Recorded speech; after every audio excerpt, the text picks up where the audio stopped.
जय श्रीराम मित्रांनो, मी प्रसाद. माझ्या यूट्यूब चॅनलला नवीन असाल तर लाईक, सबस्क्राईब, शेअर नक्की करा. तर मी आज मित्रांनो चाललेलो आहे तुळजापूर, अक्कलकोट, गाणगापूर. आम्ही रात्री 10 वाजता निघालो होतो. तर बारामती ते तुळजापूर 5 तासाचा रस्ता आहे. आम्ही 5 तासानंतर येडेशी हायवे ह्या ब्रिज खाली निघालो. ब्रिज क्रॉस करून सरळ जातो तो रोड देवीच्या मंदिराकडे जातो. जाताना थोडा घाट लागतो. घाट खूप मोठा नाही. तरी बघायला गेलं तर 2 किलोमीटरच्या आसपास घाट आहे. खूप मोठा नाही. घाट ओलांडून आम्ही डायरेक्ट छत्रपती शिवाजी महाराज चौक मध्ये आलो. तर बघू शकता मित्रांनो महाराजांची मूर्ती. मी तिथून परत गाडी पार्किंगला लावून देवीच्या दर्शनाला निघालो. तर बघू शकता मित्रांनो देवीच्या मंदिराच्या बाहेरचा परिसर.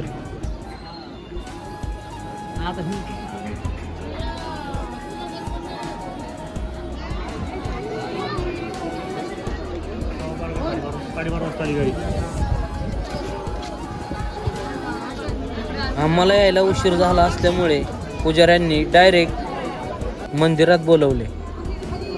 पुजारी काका म्हणाले, पहिल्यांदा भोगी करून घेऊ, मग तुम्ही दर्शनाला जावा. मंदिरात जाण्या अगोदर श्री गोमुख तीर्थ आहे. देवीच्या दर्शनाला जाण्या अगोदर तिथे हातपाय धुवून जावे. मित्रांनो आज शुक्रवार असल्यामुळे खूप गर्दी होती मंदिरात.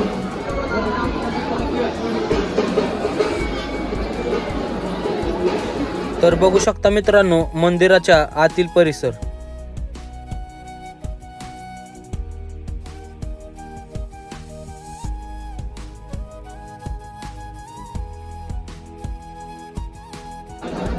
मित्रांनो देवीचे दर्शन करून घ्या.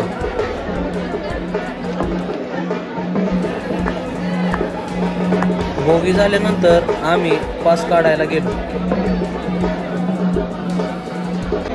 पास काढून आम्ही दर्शनाला गेलो. दर्शन झाल्यानंतर आम्ही जाणार होतो अक्कलकोटला. दर्शन झालं की आम्ही अक्कलकोटच्या रस्त्याने निघालो.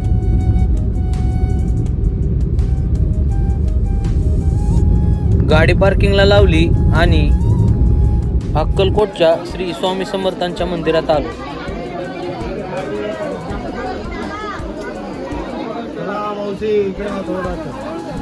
तर मित्रांनो दर्शन करून घ्या स्वामींचे.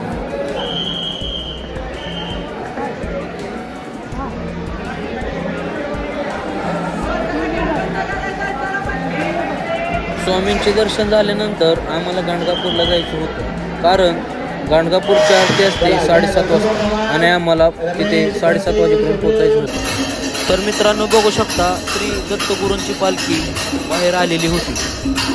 तर मित्रांनो तुम्ही पण दर्शन करून घ्या श्री दत्तगुरूंचे.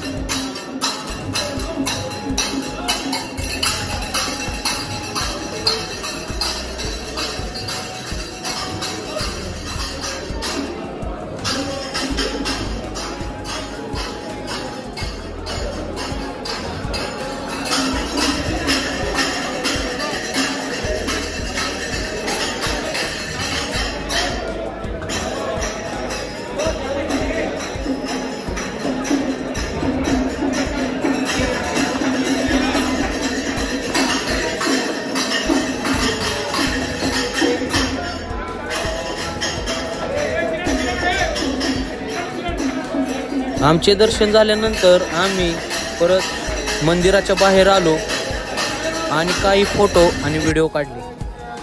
प्रवास जास्त झाला असल्यामुळे आम्ही मुक्काम करणार होतो गाणगापूरमध्ये.